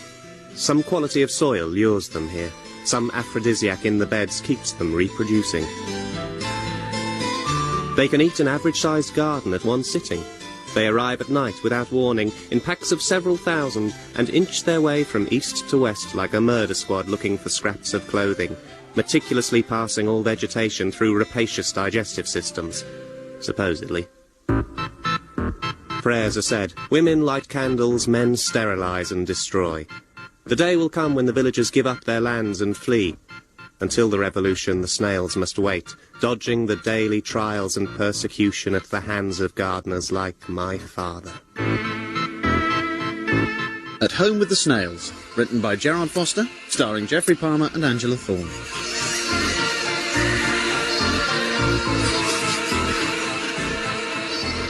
I never liked the way they hung round corners in big groups, but now they're taking over. I had one crawling along the counter just above the fudge salutes. The vicar's mother pointed it out, said that looks very real. I couldn't tell her it was real. I panicked, said it was a special edition. She said how much? I said £3.50. She said I'll take it. Half an hour later I had the vicar in making all sorts of wild threats. And I can really do without that sort of stress when I'm trying to run an honest business. So I told him to piss off. And you can see how these things spiral out of control. He's writing to Environmental Health. They could shut me down. I don't like to see my son suffer. Well, he's not suffering. He loves sliding around in his little shed with his little friends. Removing him to a secure mental unit would be the cruelest thing we could do. And I haven't quite finished the book. I'm not getting away scot-free. My roses are taking a right hammering. Can't believe I'm standing spade in hand at 2 o'clock in the morning waiting for snails. I believe God has given me a talent. I mean, everyone has a talent, but a lot of people's talents seem to be for, well, easy things like working at a checkout. Mind you, the speed with which they find the barcode and beep, beep, beep, oh, it's very clever. But of course, my talent is for making nice things. And that's why I'm here on... Beverly Hospice FM. Every cloud has a silver lining. This is the Beverly Fisher Show. My name is Beverly Fisher, and I hope you're all very well. Well, you're not, you're ill, but here's something that'll make you better. Well, I suppose my grape sculptures won't actually make you better, but they will make you feel better. I know they make me feel better. Unwanted grapes are such a burden on NHS fruit bowls. There was a whole bunch of them wandering round the church the other day. What, grapes? No, snails. Oh, keep up, George. They were all over the cross. His hair looked like it hadn't been washed for days. Yeah, something's got to be done. Ooh, she speaks. Well, you asked me to dinner. You didn't say I had to talk. Well, that's how we do things in this family. We don't sit in front of the goggle box. We eat and we talk. They say it might be a curse. It's not a curse. There's so much ignorance about snails in this village. Yeah, people don't realise how dangerous they are. I mean, my livelihood is at risk and no one seems to care. Where's the community when you need them? Well, if you'd spent the afternoon doing grape sculptures on hospice radio, they might rally round. You only get back what you put in. That's not a very good deal. What about you, Alex? You have a talent for living in a shed. Come to the hospice. Give a little talk on snails. Mum, I can see through your attempts to get me to do something constructive with my life. Can I do a talk on why we should get rid of all the snails? Yes. All right, I'll do one. Yeah, because I said I'd do one. That is so childish. Is not. Is not. Ooh, this looks like war. The war of the snails. Hospice radio was really good. Ratings dipped in the second half due to death and tiredness. Rose is distributing leaflets and holding public meetings. I'm branching out into schools, old people's homes, captive audiences. Hello, Bedley Prison. Should I wait for other people? Nah, I don't think anyone else is interested in nails, mate. Snails. Oh, right. Shall I carry on? Yeah, if you want. Right, well, I'd like to start this afternoon's lecture by addressing some of the common myths about snails. Number 1, snails are dirty. Untrue. I myself regularly bathe in snail saliva, and I find... Are you a student? George, are you really going to stand there all night, waving a spade around? Will you be quiet? You'll frighten them away. I thought you wanted them frightened away. Shut up, or you'll wake Alex. Dad, I'm trying to sleep. Sorry. What's the spade for? Well, if you're not going to take them in, I have to protect my roses. I haven't got room. I've got 2,000 snails in there. They're all over me. It's nice, but I keep rolling over and crushing them. What's that? Oh, sounds like there's thousands of them. I can see a shape. They're moving in a column. Come on, you bastards! Ow! Oh, hey! Get on now! Alex! Do you know this bloke, Alex? Yeah, it's my dad. And you're in my garden. Can you let go, please? All right, sorry. This is Gary from the prison. I got out yesterday. I've already had a row with me mum. I was wondering if I could keep in a spare room or something. No. Sorry. Sorry.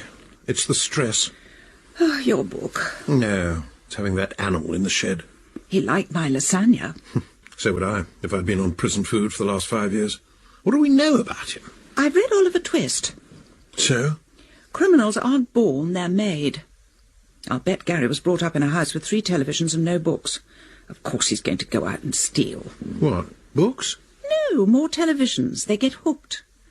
You saw at dinner how he kept looking wistfully over at the television as if our conversation was almost painful to him. He's planning to nick it.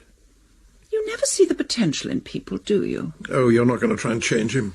Well, if Bill Sykes had read Oliver Twist, it would have been a different story. It started out like Schindler's List, just a record of how many I saved from the garden. Then I started noting details, trail patterns, size of tentacles, how often they have sex, who with, how long for, what position. I'll show you the photos after dinner. Yeah?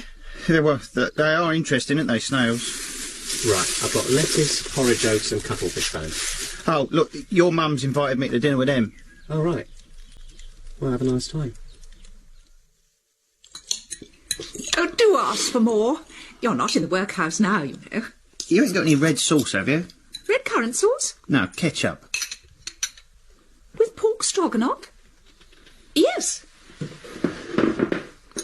Sorry, it just gives it a bit of flavour. So. Oh, oops. Hey. So, he's allowed to have ketchup, and I'm not. Don't make a scene, George. So, what's the big deal with Alex and them snails, then? Let's talk about you, Gary. Yes. What was it you do again? I'm a gardener. No. What's your job? What were you in prison for? All right, burglary.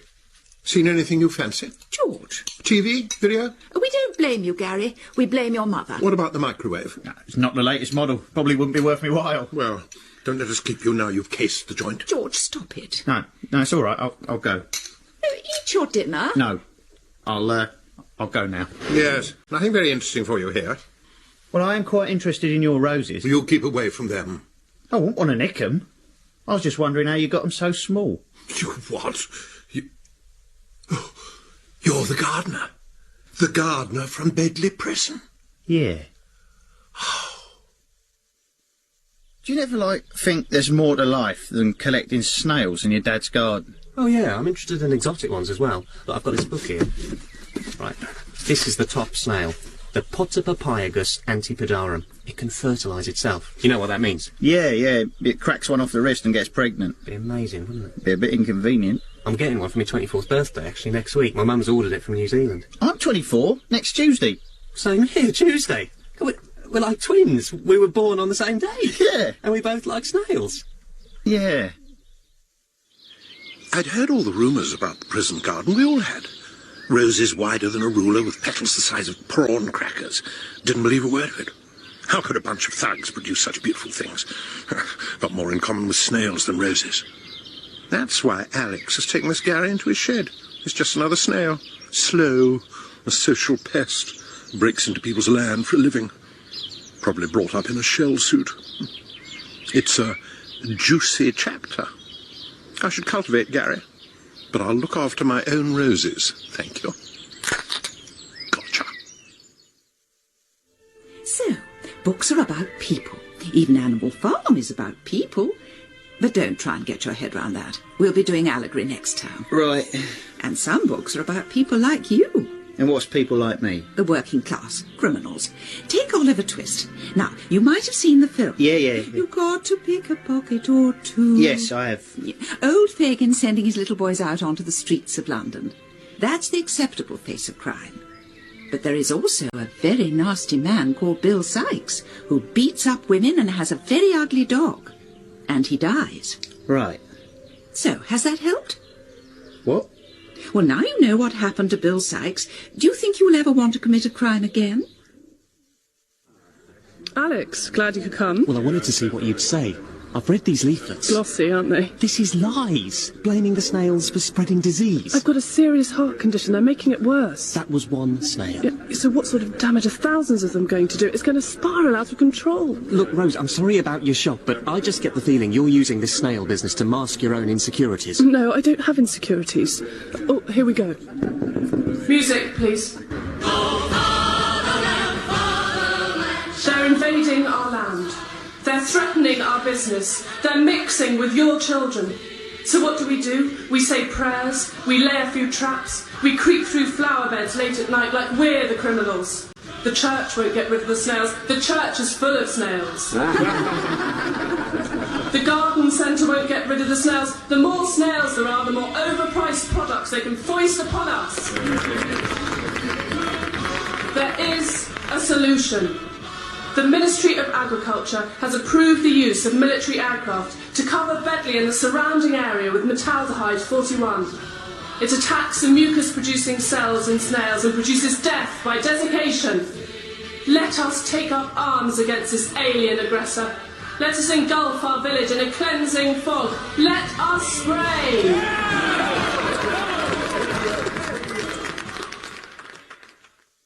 So, Lawrence makes us see that class shouldn't stop us from making love if we want to. Well, not us, obviously. I couldn't bear to be touched by a man with tattoos. So you have read this one? Oh, I think so. Oh, one doesn't need to read the classics, just know them well enough to talk about at parties. Half the books in this room I probably never read. Yeah, they do that in pubs, buying a job lot of books just to look good. Well, that's not the same. Some of these are first editions. Happy birthday to you. Happy birthday to you. Happy birthday, dear Gary. And Alex, happy birthday to you. Oh, it's a wonderful coincidence. So, Jane Austen. Oh, sorry, Gary. Happy birthday. Oh, thanks. For you to read on your own. Aesop's fables. Little stories, big letters. Oh, Alex, your present got sent on to Moscow by mistake, but I know you like something to unwrap on your birthday. Oh, thanks, Mum. There's nothing in it. I didn't have time. Gary, what were you saying about my roses looking a bit ill? Now, Gary, were you born in Oxford General? Yeah, I was. As was Alex. I was talking about my roses. So I must have met your mother. Now, there was a very nice lady I had a running joke with about nappies and Jackson Pollocks. No, so that can't have been her. There was a woman who knitted. Oh, but you people don't wear wool, do you? Oh, I suppose I wouldn't have met her if she was in the TV room the whole time. Yeah, look, I'll ask her. I'm supposed to be going round hers for my birthday tea, as it happens. Oh, this is all homemade. Yeah, but I'm hoping she's going to take me back in, though, so, well, thanks very much for having me. No, we can't let you go. It's not safe. We haven't done the Brontes. Well, there's not much room in a shed. Have Alex's room. What if I want to move back in? You don't. Fancy a stroll round the garden, Gary? It's very easy to laugh at human beings fighting against adversity. Well, I find it easy. Not people starving in Africa, that's gone beyond a joke now. But it's great seeing villages flooded, plucky Brits canoeing down their high street. Found their dream home by the river, then looked out and saw the Volvo floating past the front window. It's funny because it's happening to someone else. Well, I'm on TV now. I was that person paddling through a river of snails on the 6 o'clock news. Well, beating my way through with a spade. And when it happens to you, all your cynicism, all your irony disappears. It's you fighting for the right to walk down your street. In our case, you can walk down the street. We did have to ship in a few more snails to make the pictures more dramatic, but it's the principle. We don't want to get known as that village that's full of snails. Americans! I could make a mint. A mint in the shape of a snail. Ladies and gentlemen, welcome to Snail Land. 2 more pints, please. Large ones. So, What? the roses in the prison. They're bigger than yours. And? And they smell nicer, too. Yours are a little bit rank, George. Yes, all right. What's the trick? Oh, I can't think, George. I know, it's difficult. My mind is a vacuum. Oh, please, try. Get us a pair of whiskey chasers and it may start coming back to me. Right. He set out about some birthday drinks. Not to me, to Gary. Which was a relief. Obviously I don't want to spend my birthday with my father.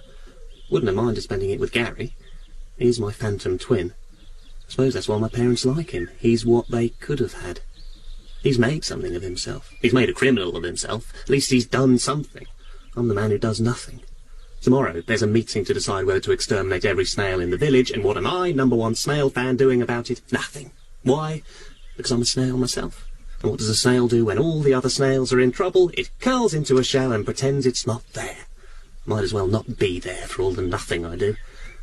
I'm really not bitter about the drinks.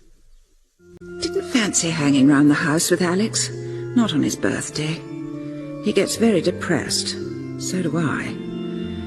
It's generally a very depressing day.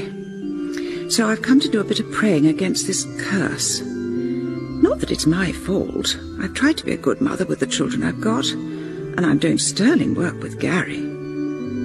I keep having this thought that something happened in the hospital. That there was a mix-up with the cots, and Alex is really Gary, and Gary is really Alex. Be a wonderful plot development, wouldn't it? Sad for Alex. There's something about Gary underneath the tattoos. I'm sure he understands more than we think. One of them says, I love Mum. I keep wanting to say, it's me, Gary. I'm your mum. If you're still there, God, give me a sign. Let me know if I'm on the right track. His hair looks a lot better. Come on, Gary, I'm going to be pissed at this rate. 2 more jugs, please. It's a secret, Mr. Fisher. Well, I'm not going to tell anyone. I'm not stupid. I don't go blurting out secrets. Yeah? I could tell you secrets, Gary. I've got secrets. And it's hard. You want to unburden yourself. Oh, you do, yeah. You want to let it all out. Oh, yeah, you do, yeah. Let it all flood out. What is it, George? Come on. I'm spying on him. I'm spying on my own son. I'm writing a book about his snail thing. It's brilliant. It will destroy him. Right. I'm a wicked man, Gary. Tell me I'm wicked. Oh, you're not wicked, George. Thanks, Gary. The roses. How'd you do it? What do you do about all the snails? Snails? Baits, traps.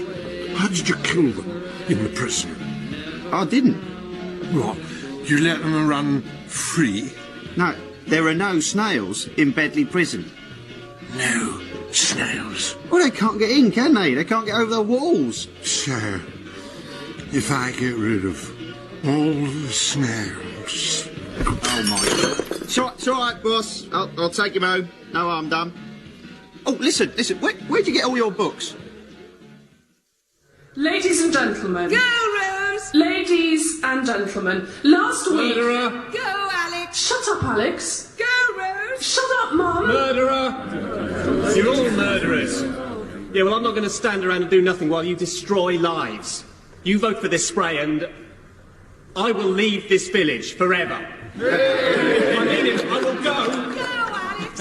I mean... Sit down, you prat. Last week, I proposed the use of metaldehyde 41 to eradicate this village of its snail population. I was wrong. These snails are not a curse from God, they're a gift. Yes. I have a dream of snail land. A land where humans and snails live side by side in peace. And tourists from all over the world come to buy a piece of that dream. No. We could turn this quaint little village into a giant snail park. Forget roses. You'll have money for as many plastic roses as you like. This one. It's me, Rose. You scum. Murderers! I'm ashamed to say I am the father of these 2 individuals. Go, George! And the husband of this woman. In 1979, a colleague of mine at Oxford University created the formula for metaldehyde 41. He needed somewhere to test it. The following Sunday was a warm, sunny day, so naturally the children were allowed to play with the windows open. I don't know whether my children were exposed to the spray, but one is a money-obsessed social incompetent with a serious heart condition. The other is some kind of half-man, half-snail freak. Even worse, the snails were back within a couple of months. It really didn't do any good. Citizens of Beverly, if you want your children to grow up healthy and normal, think long and hard before you vote for this spray. Thank you. Thank you. Thank you. That was a great speech. Yes. Can't believe it didn't do any good. They care more about their roses than their own kids. Yeah, unbelievable. Is that why I'm messed up then, because of the spray? Oh, that? No, I made all that up on the spot. You're not messed up. And if you are, I was hardly ever there, so it can't be my fault. Why did you say all that stuff? Well, you said you'd leave if they killed all the snails. Yeah, I suppose I'm going to have to now. No, you stay in the shed.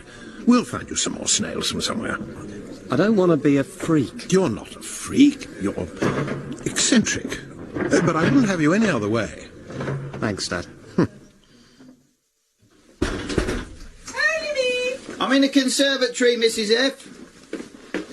How did it go? Oh, Alex, Rose, George, they all joined together on the same side and lost. Oh, your bag. And now I'm losing you. Yeah. Again. Yeah. Thanks for everything, Mrs. Fisher. Oh, call me. Do you know the Prince and the Pauper, Gary? But My mum's waiting up. It's wonderful, Gary. 2 boys change places. I haven't read it, but there might be a sign. It's round here. I don't know what that is. Oh, never heard of that. Oh, Gary. Oh. What's that? A camel called Hump by William Braintree. The Franks family tree by Colonel M. Franks. Who's William Braintree? Who's Colonel M. Franks? I don't know. Nor do I. So what are they doing on my bookshelf? It's Gary. Got bored of me parents, have you? I'm off. You're not interested in snails, are you? Look, there's £3.5 there. I've sold your mum's books and replaced them with cheap stuff they put in pubs. It's for you to go round the world. Why would I want to do that? I'll give you £3.5 and you're too busy having a middle-class breakdown to say thank you. Your snails are going to die, mate. Well, my dad says he'll get me some more. Oh, yeah. And about your dad. You ought to read this. You fascists! What about my special edition snails? You're killing me! I've got a serious heart condition!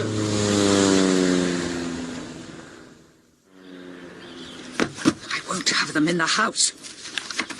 Other poems. Keith's someone. Oh, My Pleasant Childhood, Philippa Vanity Press. Book rage, they call it. I read about it in a magazine. A woman in Waterston's asked for Madame Bovary and they tried to fob her off with Chocolat by Joanne Harris. Burn. Bad books, burn. Oh, help! George! George! Are you there? You there, Dad? You in your car, listening on your microphones? My snails are all right. I've bunged up all the holes in the roof and the gap under the door. I've saved my snails, Dad. You're proud of me? Sorry I've turned out such a bad gardener. You did your best. All those nights when I was a boy, down in the flower bed, stamping on them or slicing them in two. Well, there were right ways of killing them and wrong ways, yeah? Never put them on a fire, you said. They whistle, like they don't care. You didn't like that. You wanted them to suffer for what they did to your roses. They're snails, Dad. Of course they don't care. I'm going to burn my snails, Dad. It's a symbol. You know, good climax for your book. Shame for the snails to die for a symbol, but that's all they ever were. A symbol that spiralled out of control. Oh, blimey. Dad? Dad, can you hear me? Dad! Dad!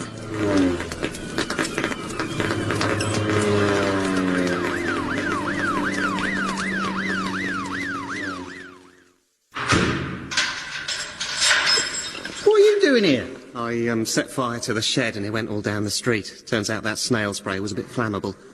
What are you doing here? Oh, nicking all them books. Your mum's pressing charges. Sorry. Ah, give me a chance to write up my notes.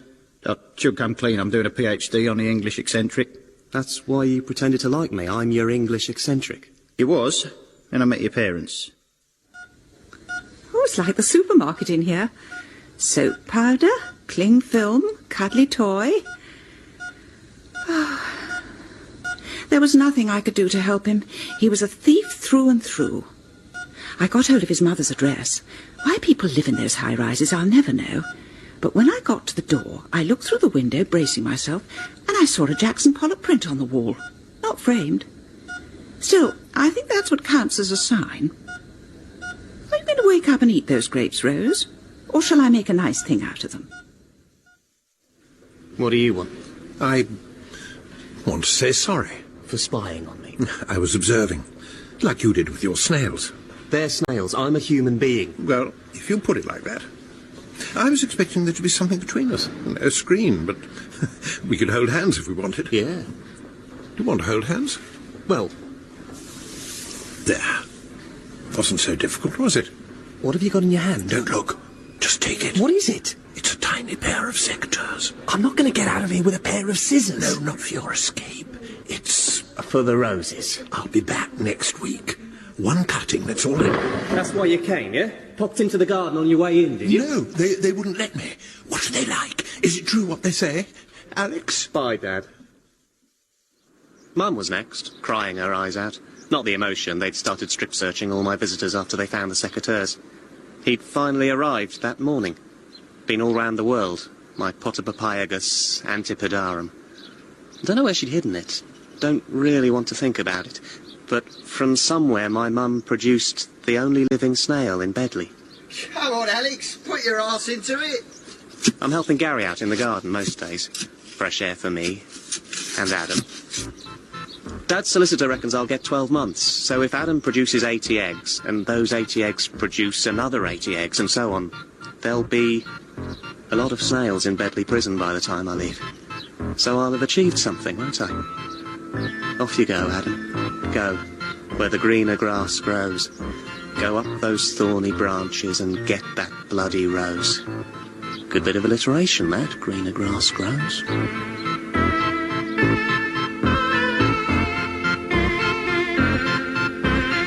At Home with the Snails was written by Gerard Foster and starred Geoffrey Palmer as George, Angela Thorne as Beverly, Gerard Foster as Alex and Miranda Hart as Rose, with Dave Lamb as Gary. The programme was produced by Jane Batu.